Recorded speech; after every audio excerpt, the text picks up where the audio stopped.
শীতের দাপটে কাঁপছে সারা দেশ। বেলা গড়ালেও ঘন কুয়াশায় বিভিন্ন স্থানে ঢাকা পড়ে আছে সূর্য।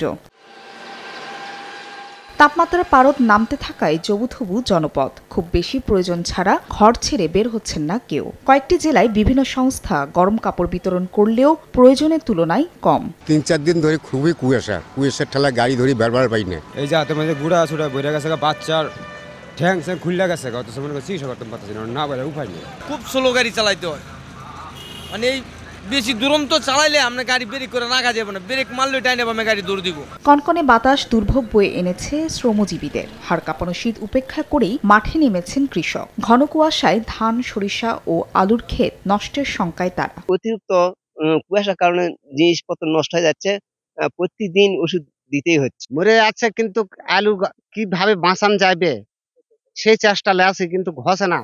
এদিকে শ্বাসকষ্ট, ডায়রিয়া, আমাশয়, নিউমোনিয়া সহ শীতজনিত বিভিন্ন সমস্যা নিয়ে হাসপাতালে ভর্তি হচ্ছেন রোগীরা। বাবুর হাতে পিনহরা লাগাইল, বাবু খেলতে চায় কিন্তু অসুস্থ জন্য খেলতে পারে না, খেলাধুলা করতে পারে না। বাচ্চার বয়স 3 মাস 15 দিন, ভর্তি হয়েছি বুধবারে, একটু কম আছে।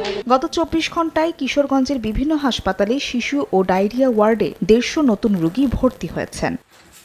ফাহরিয়া ফারজানা, সময় সংবাদ।